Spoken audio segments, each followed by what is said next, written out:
Understanding the acupuncture channels. The twin pillars of understanding both acupuncture theory and embryological growth are qi and channels. Qi is the organising spirit and, as we shall see, behaves like an electrical current. Like all energy, it seeks channels to travel through, and in the body, these become the acupuncture channels. The acupuncture channels were first brought to the attention of the Western world by the work of Georges Soulier de Meuron in the early 20th century. Soulier de Meuron was a Sinophile who translated many Chinese books, including those on history and art. He was, however, neither a doctor nor acupuncturist, but had witnessed the effects of acupuncture during a cholera epidemic and was convinced of its utility. In translating the ancient books on acupuncture, he struggled to translate the Chinese characters of Jing, Luo, Mai into his native French, eventually settling for the words meridians. His work was hugely influential and introduced acupuncture to a large Western audience. Unfortunately though, meridians was a poor translation and added almost nothing to our understanding of the structure.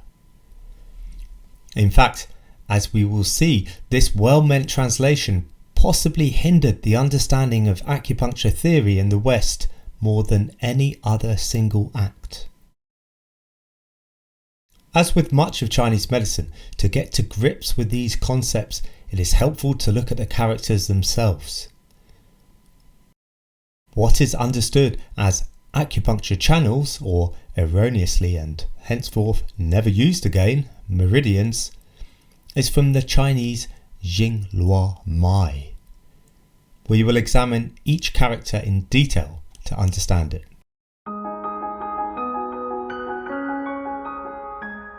Mai, a network. Mai is the last word in Jing, Luo, Mai and is a word that is common to all of the other channel networks.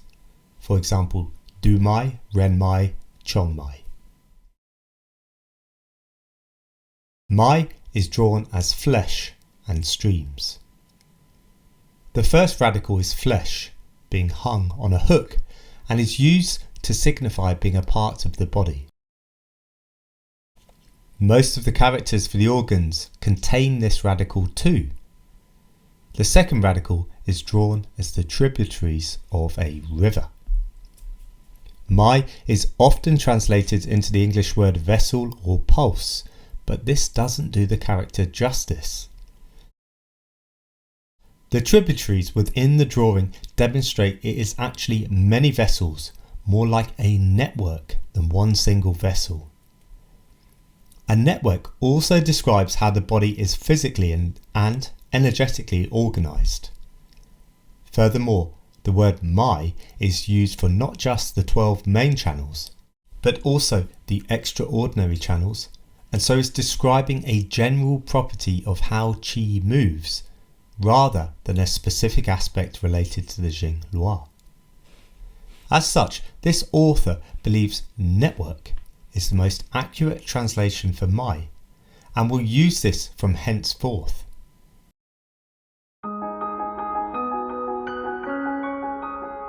The Jing Luo network. The first characters, Jing and Luo, are drawn as follows. As with much of Chinese writing, these little squiggly lines are so much more than they first appear. In fact, they are small stories that have been carefully crafted. You may have noticed that the first part of each character is identical, so let's start here. This character is called Si and is the origin of the English word silk. It is drawn as a fine thread woven into a fabric. Interpretation of this character often leads to the simple translation as silk, but when placed in context, as all of the characters must be, This is a mistake. It was this character which made Soulier de Meuron think of the warp and woof of a fabric that then led to the word meridians. Specifically though, the character refers to any thread that is woven into a fabric. And what the Chinese were describing was something within our bodies. Within the context of our body, there is something that is very similar to silk, but that remains hidden from the surface. This substance, which is found everywhere within the body, looks like silk, is woven like silk, and is almost as strong as silk. This substance is fascia.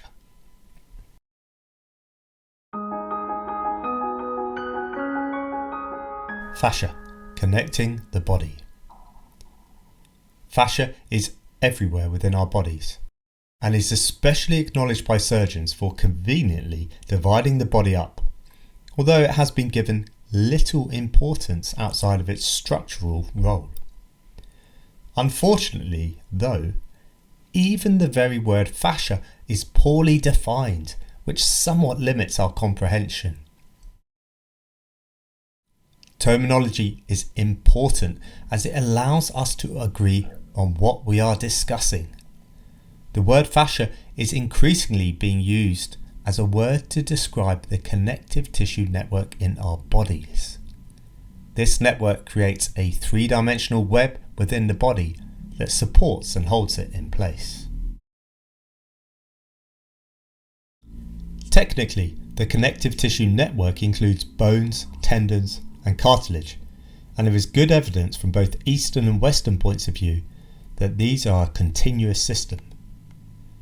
The main thing that unites all of these structures is that their principal ingredient is collagen.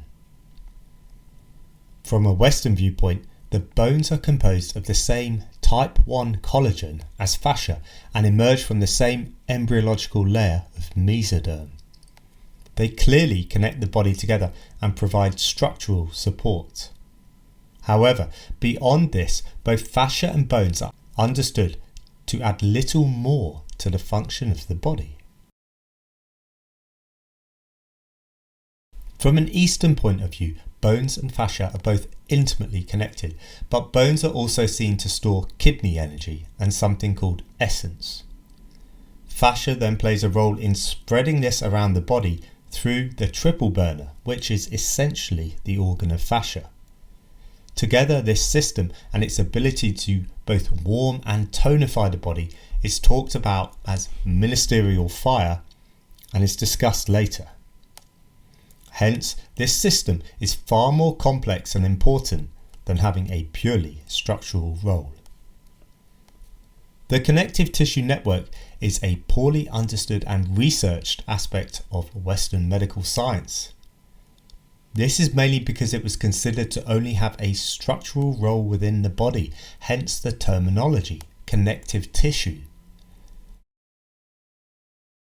Erroneous as discussed, connection with qi is the critical aspect for 100 trillion cells in the body, and it is this tissue that allows this. With further study, it will become clear that the concepts of Jing-Lua is a more complete understanding of this connective tissue network. But in the meantime, looking at the microstructure of fascia is useful.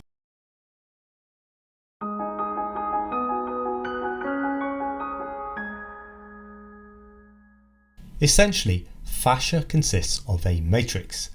A matrix can be understood as the environment that the body creates to allow the organs and cells to function within it.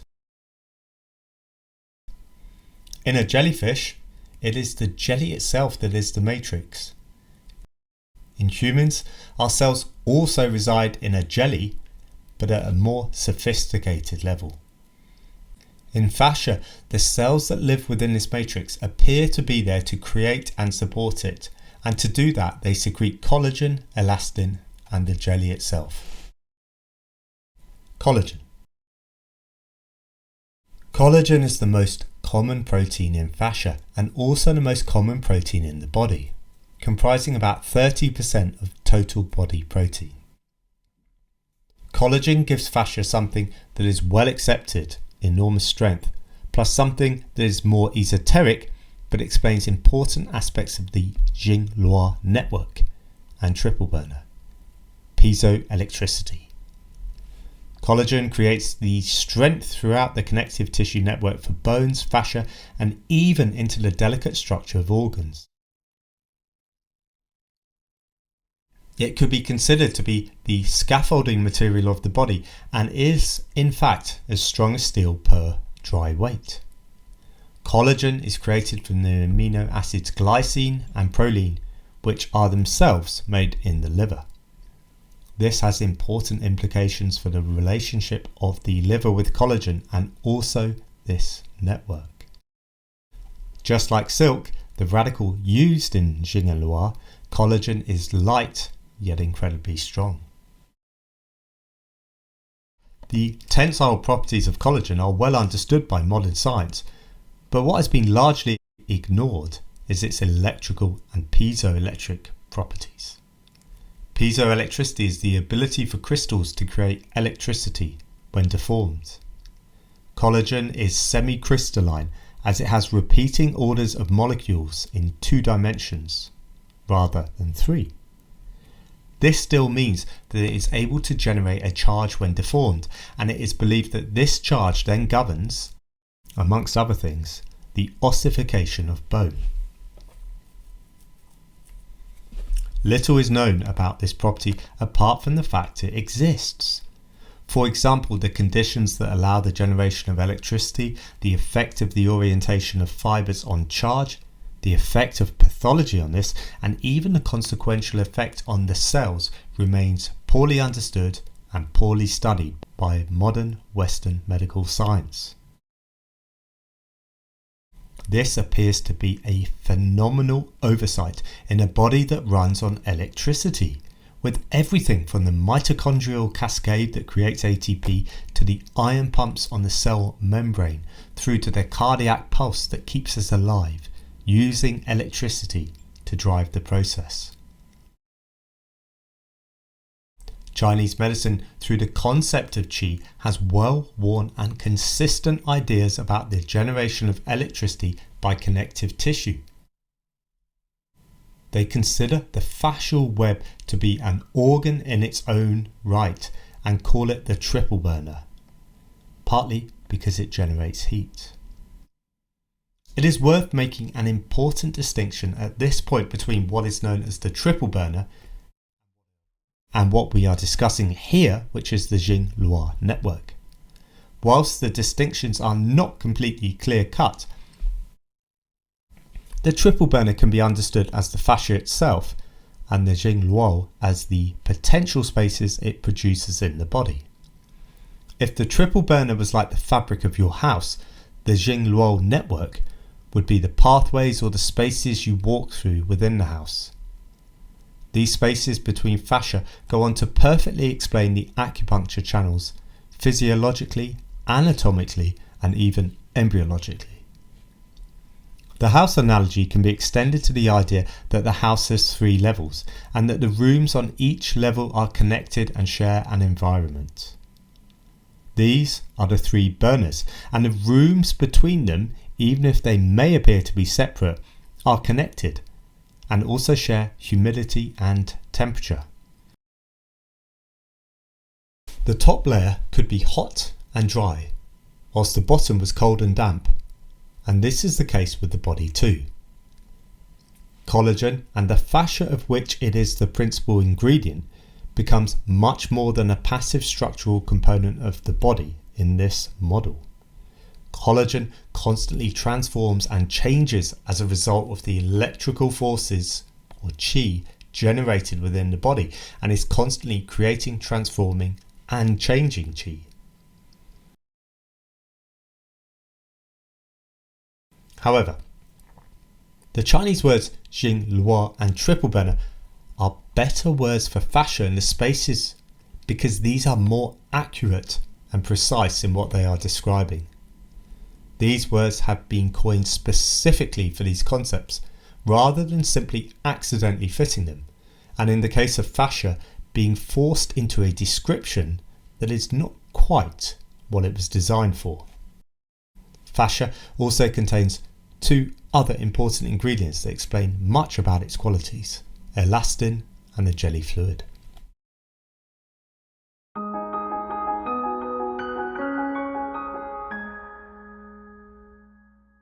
Elastin provides an elastic quality to fascia that allows it to return to its original shape.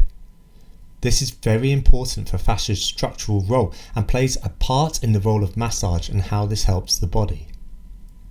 The Chinese form of massage is called Tui Na, which literally translates as push and grasp.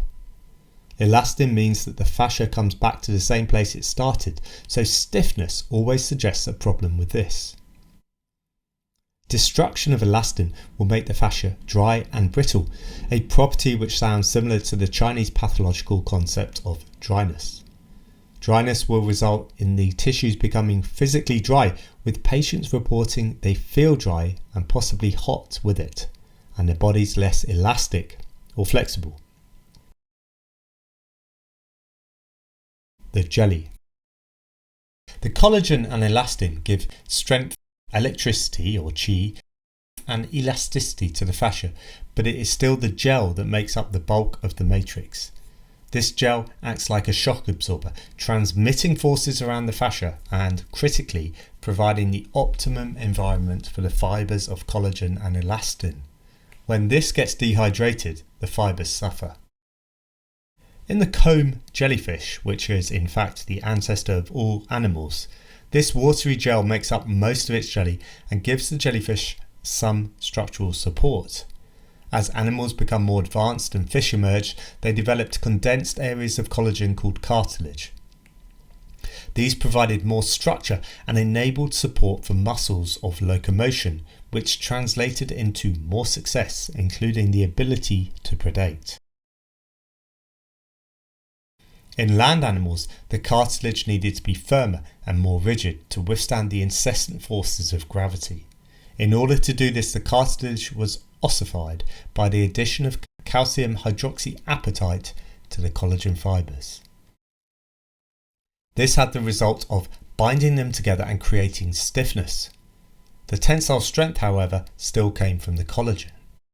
Hence, the cartilage emerged from the gel as condensations of collagen to create a superjelly support.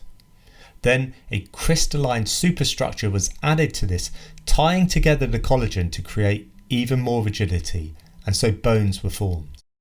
This latter process is driven by electrical charges generated by movement of the collagen. This means that bone should be understood as a crystallized form of fascia.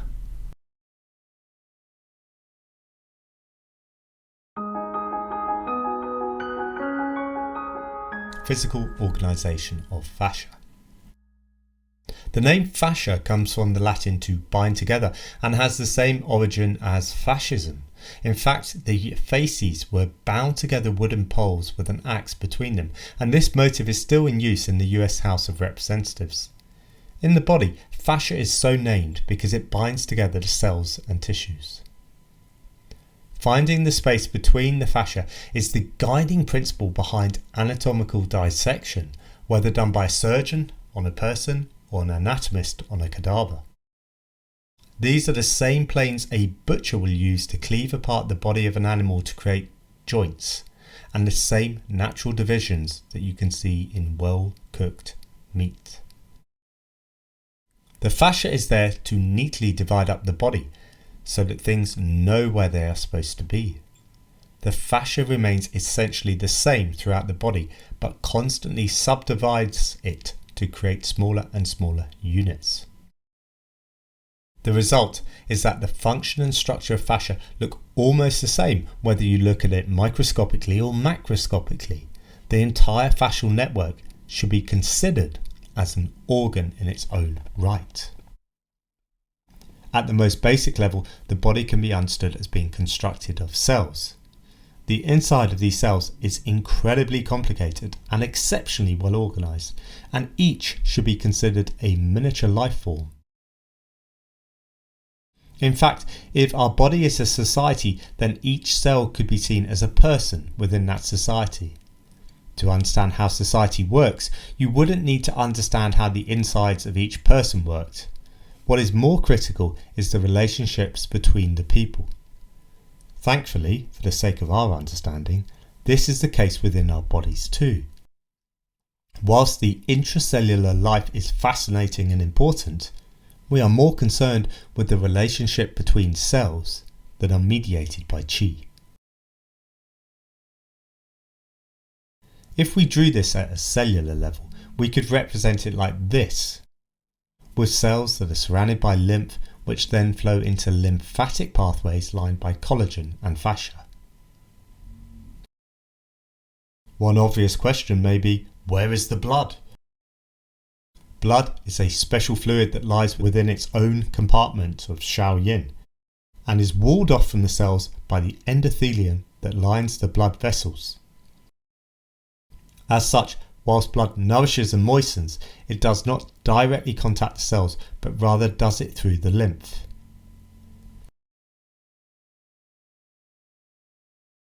Western histological description tends to ignore the lymph and qi, dismissing it as ubiquitous and uninteresting. Thus, the accepted picture looks more like this, with the lymph and certainly qi vaporized. Furthermore, as the cells are now dead and dehydrated, the final histological picture looks more like this. In histological slides, collagen is stained red so as to be visible.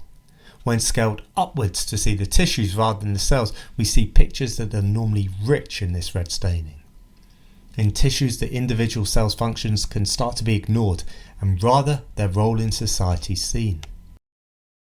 Whilst these tissues show up the fascia, the connective tissue network, what this process has missed is the water or lymph that sits within this space in health. Preparing the tissues for microscopy means killing, freezing and using other techniques that results in these spaces collapsing and disappearing. What you are left with is the collapsed walls of the structure, which bear only a passing resemblance to their functional state. Even more importantly, the energy is completely gone, whereas in life these cells would be pulsing with qi. Histology and anatomy have been brilliant at describing what is in the body, but they have completely ignored the space between things. Jing as a fascial pathway. The first part of the character, the Jing, translates as fascia or collagen.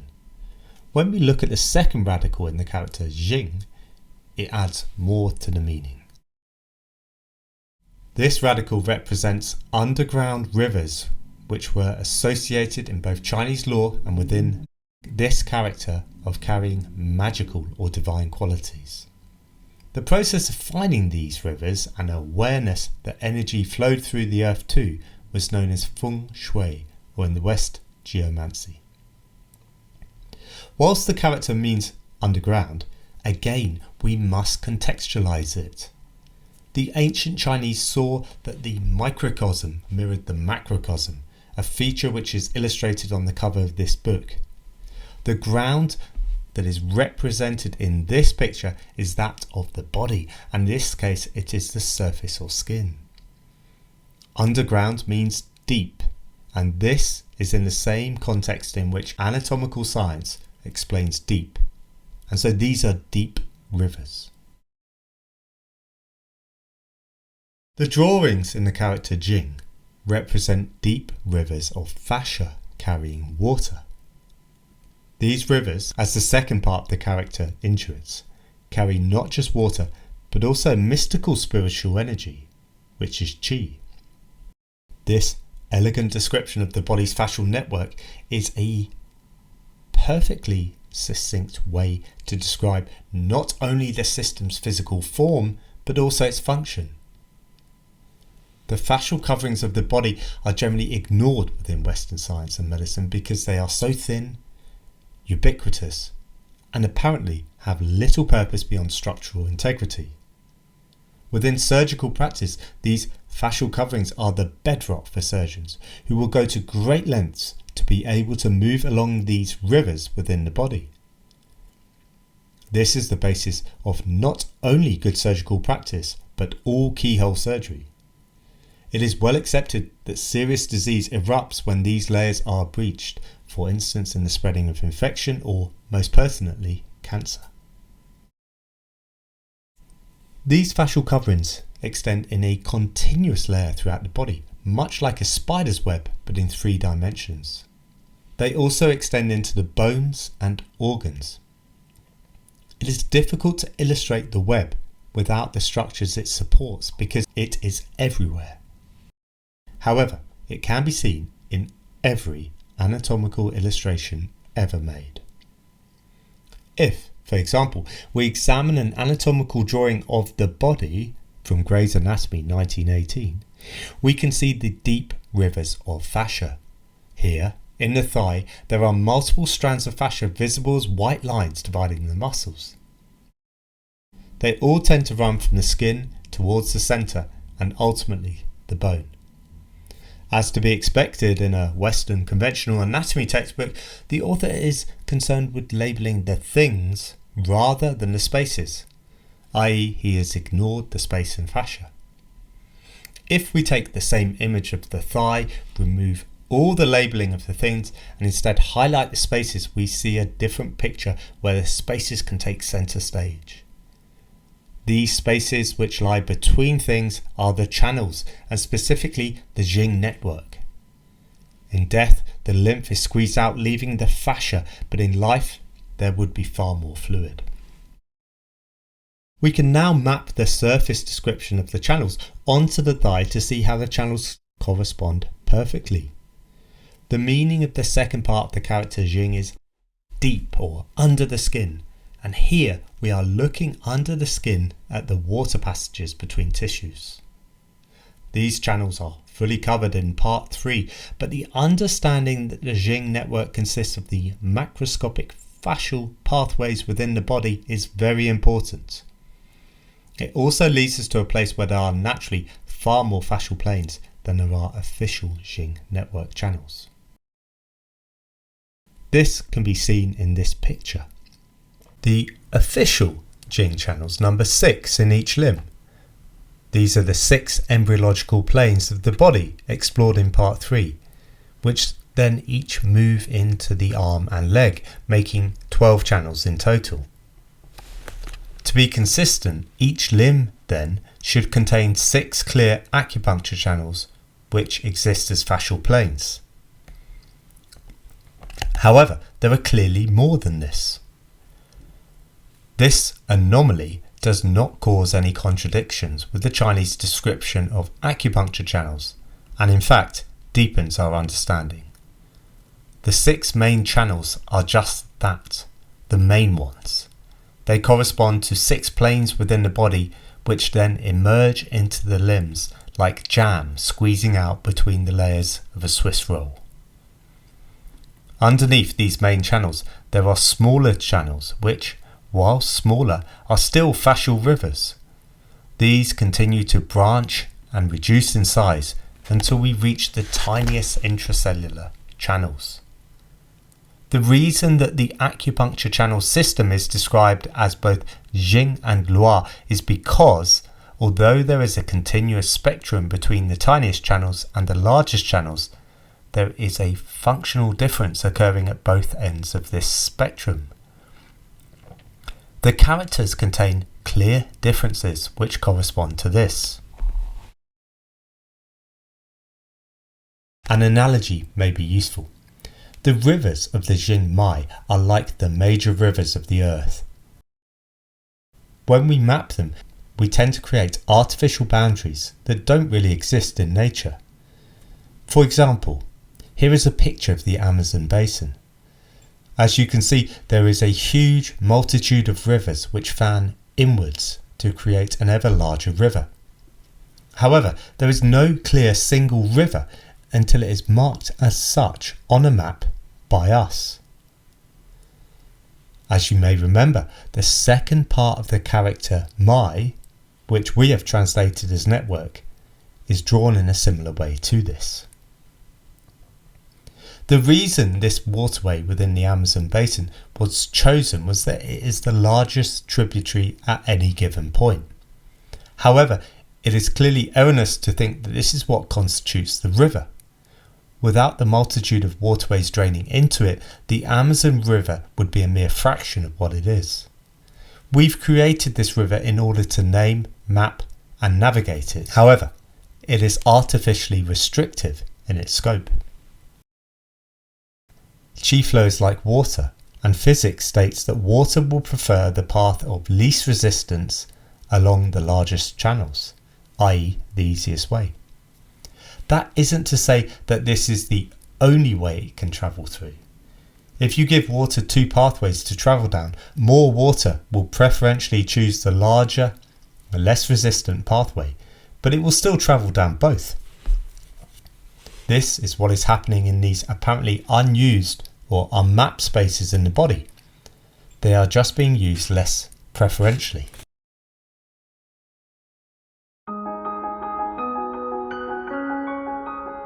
Anatomy of the Jing network. The Jing channels are surrounded on both sides by fascia, which creates avenues for qi to flow down. As stated, these pathways are easily visible in any anatomy textbook. There can be no doubt about their existence, as it is the most fundamental principle of both anatomical and surgical dissection. As well as the surgeon's finger, blood, fluid or qi can flow down these pathways too, and it is this quality that has allowed us to map them out. Anatomically speaking, the most obvious of the Jing channels are the peritoneal cavity, the pleural cavity and the pericardial cavity. These three cavities are a good introduction to the basic structure and physiology of the channels and are commonly used for keyhole surgery, the peritoneum in the abdomen and the pleural cavity in the chest.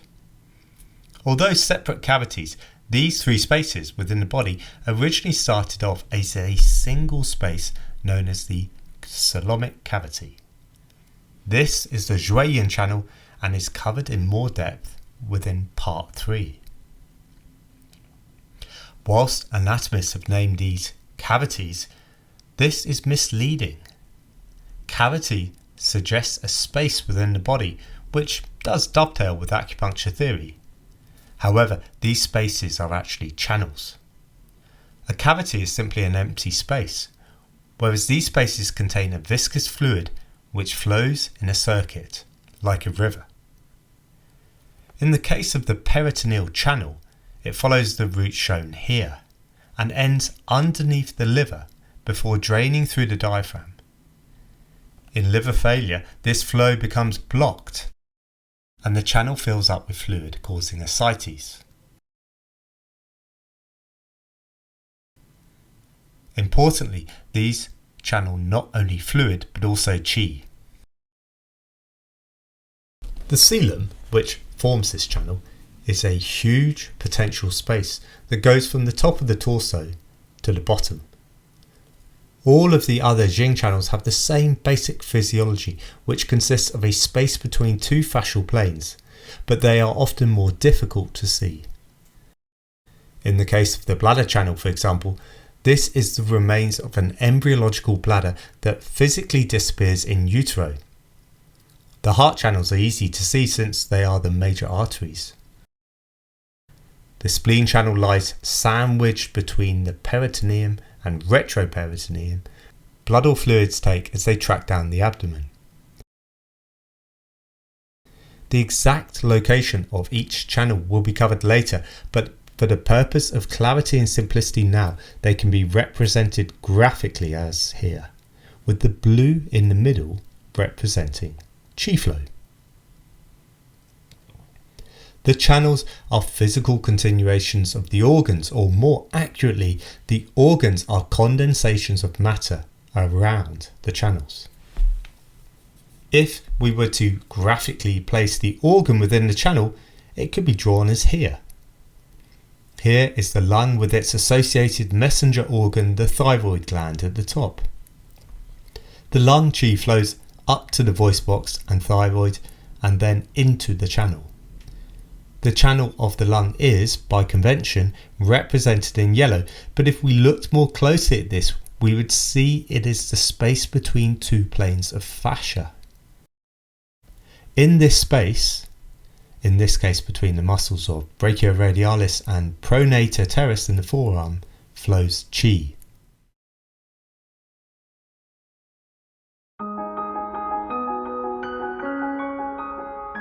A brief introduction to the 6 divisions. As an aside, the reason that in traditional English texts on Chinese medicine the lung organ is capitalized is because the Chinese description of the organs is really the entire upper or lower end of one of these embryological planes. In the case of the lung, this also includes the thyroid and lining of the upper respiratory tract and especially the nose.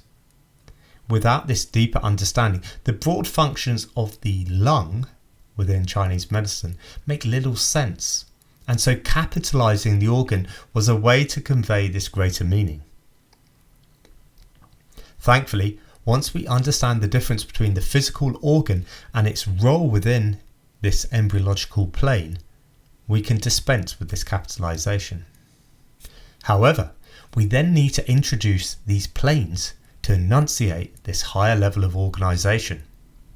This is important and necessary. What we are going to find is that the description of the body as 6 embryological and hence anatomical planes not only explains physiology but also creates a more complete, more accurate and much simpler model of the body. This revolutionizes our understanding. Unfortunately, like Qi and Xingluo, there are simply no English words which describe these. The germ cell layers of embryology come close, ectoderm, mesoderm and endoderm, but these are primitive layers that fail to keep up with the increasing complexity of the body that vertebrates establish and humans exhibit. As a result, we need to use the names the Chinese have given, and these are Taiyang, Shaoyang, Yangming, Taiyin, Shaoyin, and Zhuiyin. All the author can do is apologise for these new words to learn and promise that, in the end, it simplifies things. At this point, it is worth clarifying an aspect of the network that is possibly confusing. That is the subtle difference between the channel system and the layer of cells that surround it.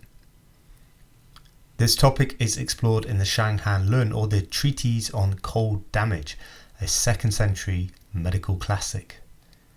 In the Shanghan Lun, the channel system is talked about in terms of these 6 divisions. The characters used to describe these divisions is Jing, the exact same character that we now know so well as channels. Interestingly, learned discussion of this book and the references to this character have come to the independent, from myself anyway, conclusion that what this character represents in these writings is subtly different to the normal translation of Jing, what we understand as fascial channels. Rather than channels, the received wisdom is that it means conformations. The Oxford English Dictionary defines conformations as the shape or structure of something, especially an animal. What the Shanghan Lun is saying then is that within our body there are 6 structures or shapes or 6 conformations that have folded amongst themselves to make the body. What this also means is that the channels exist between or possibly within these conformations, in the space that exists to enable things to grow and order to reign. An analogy that could be used is that of Russian dolls. Russian dolls contain multiple different sized dolls which all slide perfectly into each other, leaving a tiny amount of space on either side. From the outside there appears to be just one layer, but if a cross section was obtained we would see that there were in fact 6, for example. The same is true of the body. From the outside we look solid, but inside we are composed of multiple layers. These layers can be visualized by carefully analysing CT and MRI scans of the body. As is the case with most of Western medicine, the scans are more concerned with things rather than the spaces between the things. Furthermore, these potential spaces are almost invisible on these scans and are only marked out, if at all, by a thin layer of fascia. Here, a CT scan of the body through the levels of kidneys and liver with the organs labelled. As you can see, all of the organs are clearly visible. Now, instead of concentrating on the organs, if we concentrate on the spaces between things, we see a different picture. In this image, we've removed the detail of the organs and instead highlighted the layers between them. There is a little more complexity in the interrelation between layers and areas, but in essence this is accurate. Good surgeons understand these layers well because they want to move along them rather than across them. These layers are all performing particular roles and then interrelating with each other in very precise ways. The layers also extend into the chest and pelvis and by extension into the arms and legs, creating the 12 channels. Viewed in cross-section, or the transverse plane, the channels form a pattern crudely resembling a Russian doll. Equally, the cover of this book is another demonstration of the 6 divisions. Neither of these representations is complete, but it starts to build an idea of how the channels interrelate. The importance of this is that whilst the body can be understood as being composed of 6 divisions, each of these layers can be understood as a channel around which cells are organising through qi. Acupuncture can then affect these channels and the cells.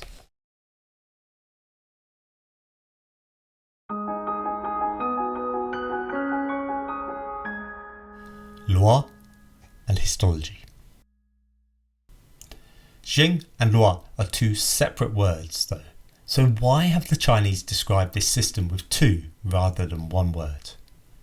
Looking at the character for Loi reveals more. We should recognise the first radical in this character as Si or silk, and we understand that this translates better as collagen or fascia.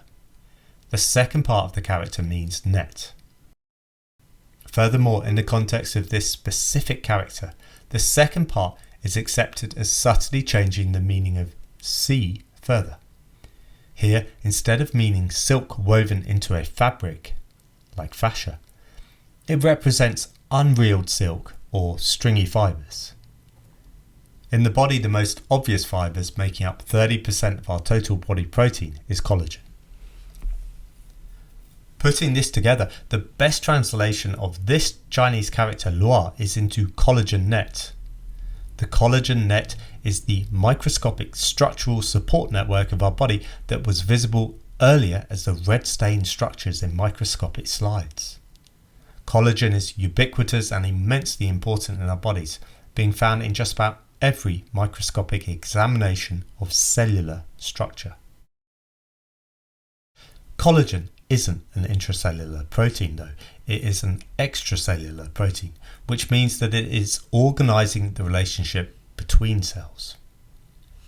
The study of the way in which our cells are grouped together to make tissues is known as histology and is performed with a microscope. Whereas anatomy is the macroscopic structure of our bodies, histology is the microscopic structure. And, just as Jing and Loi are separate, Western science has deliberately distinguished these as different. Incredibly, for our understanding, the word histology comes from the Greek root histo, which translates as web, or the warp of a fabric. The 19th century anatomist who coined this word did so because the structure of the tissues under the microscope resembled a woven web, just as luo is literally drawn as a woven net. Eastern and Western are in complete accordance. Like fascia, the collagen network is again mainly ignored because at a superficial level it appears to lack any function other than support. In fact, this network of collagen is incredibly important and is also continuous with the macroscopic fascia. The physical structure of collagen and fascia is so important that it is in essence another organ, what the Chinese call the triple burner. The luo, then, is not so much the network of collagen that permeates down to a cellular level, but rather the spaces that this creates within the body. Unlike the spaces of the Jing channels, these are difficult to visualize as they are occurring at the microscopic level. Furthermore, the forces that operate at this level, especially the surface tension of water, will tend to keep these channels collapsed unless life is pulsing through them. Instead of the pink-stained world of collagen visible in microscopic slides, in life the cells would be more representative of the illustration here, with an ever-present flow of water and qi occurring between them. The flow starts between cells but then grows larger and broader like a river basin. Together, luo and jing create a continuous network that moves from the microscopic to the macroscopic, from histology to anatomy, from the invisible to the visible, from cells and tissues to organs, muscles and bones. Specifically, luo and jing are the spaces formed by this network of fascia and collagen, the spaces that allow qi to flow between them. If an analogy was made with the earth, rivers and the movement of water, then qi flow through the luo is the percolation of water through the soil and the small streams, and jing, the flow of water through the rivers. This division that the Chinese have made between jing and luo makes sense, even though in reality this represents part of a whole, the space within the connective tissue network. There is a tangible and clinical difference between the fascia that surrounds and encases organs and the fine collagenous net or web that surrounds cells and supports tissues. They are linked yet separate, and hence why they are called jing and luo.